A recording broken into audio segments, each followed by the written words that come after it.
got one to show off again. This is one of my newly designed dials. I don't do too many of these, or I haven't done too many. Just in general, this is a TK-208 sub dial. And if you see in there, I got my initials on the dial. So did it kind of Russian style. Still references, that it's waterproof. And 31 joules. And then I did a little in Russian, made in USA down there at the bottom. So this is one of my laser dot dials, and then we background lumed. So this is completely cut out. And I got some lights here, so let's see if you can actually see there. You can see that the sub is lumed. Actually, it's not necessarily lumed. It is cut out, and I have lume behind everything, so you get to see right through there. So you got your black and red handset with a custom painted second hand.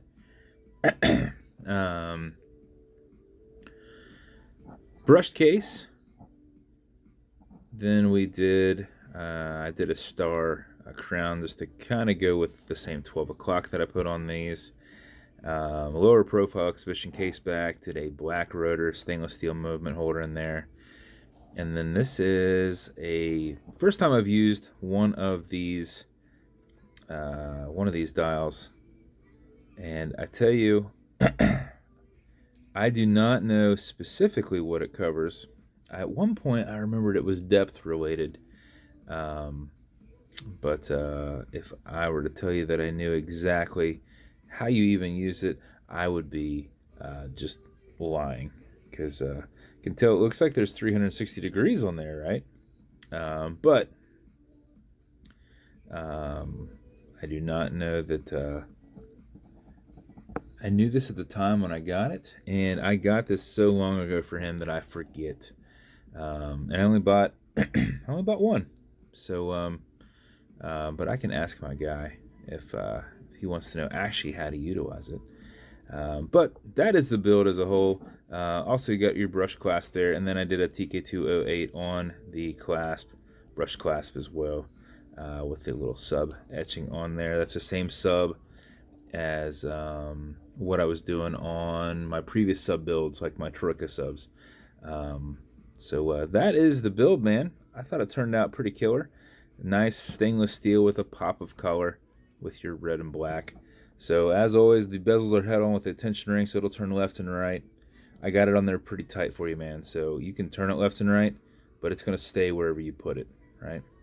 Automatic mechanical, so you can wind it, you can wear it, you can put it in a watch winder, but if it's dead or you're not going to be reactive, you want to pre-wind it to make sure you will keep time.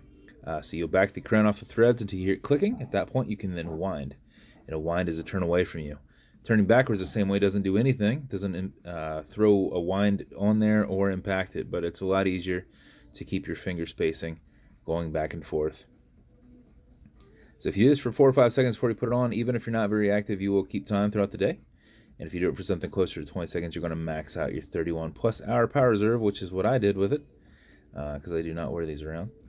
And if you pull it to the one and only click, you'll notice you do not have a hacking movement. It's going to keep going. You'll also notice you've got a wobble crown that's going to deflect lateral pressure from going into the stem and into the movement. So when you're pushing and prying on there, it will just roll with that. It's a nice little clutch system that doesn't throw an impact to the crown into the movement. So you can go from winding it to setting the time, but you cannot go from setting the time back to winding it. You have to reset the clutch by screwing it back down. But anyway, it's pulled out. Now you can set your time. If you do not want to deal with any of the wobble, you can just pull back a little bit, take that tension off to where you're not rolling. Okay, Google, what time is it? 12:18 p.m. 12:18 p.m. I know we had this set probably at 11:18 p.m. when I went to take pictures of it. Whatever the time was. Oh, I think it was like 3:15 or something like that. And I was like, let's just make it 2:15. So I rounded it back an hour. I think you're in Michigan, so you're an hour behind anyway. So I rolled it back. But that's your build, man. I thought it came out pretty killer. As always, comes with matching beads. And then for you, you wanted a matching NATO, so I didn't have one in stock, but I did find a black with gray and red NATO with brushed hardware. So that will go with you as well, with some spring bars in there. You've got quick release spring bars on this one, so you'll have a little bit of those inside your box. But that box is one of my special edition silver boxes, which for whatever reason won't focus on that. So there you go, man. Lastly, you're going to have some watch clearance. This is good on all glass and metal parts to this watch as a whole. And then you're going to have some Novus 2, some fine scratch remover. This is an acrylic glass. You can scratch it if you do. Put a tiny bit on it. Buff against it. Filling that scratch, you get my last red sub-dyed microfiber. So dye sublimation, that's what it is. Dye sublimation, that was the red color on these ones. So utilize this on with your thumb, generate some heat. You will knock that scratch out real quick. Only use what you need. The rest is just going to get pushed around. So that is the build, man. If you want me to find out what this does again, or if you remember, awesome. If you don't remember, I can ask my guy what that covers once more, because it's very, it's more of an aesthetic thing for me. It goes nicely with it, and it was applicable. I'm not a big fan of when people put bezel inserts in. They're either redundant or not even applicable. Some things would be like a world timer on a 12-hour, since nothing aligns. I've had people ask for that, and I've in the beginning, like a year or two ago, I did like 3 or 4, and then after that I was like, hey, people kind of know who I am. So here's why you don't want that, or here's why if you do want that, we should do like a 24-hour movement, or why it won't really work well for you. To kind of deter people from doing it, but I've seen people putting hour markers that show hours on a dial that shows hours. So that doesn't really help you much. I mean, I guess you can set a secondary time zone, but if you're talking 1 hour, 2 hours back, then that's not really, cool. But I know it's applicable bezel, and I know it looks well with it. I just don't know specifically, but I do see 360 on there, so I was thinking more of a compass style, because I've done a lot of compass bezels. They just don't have interesting markings in red on them.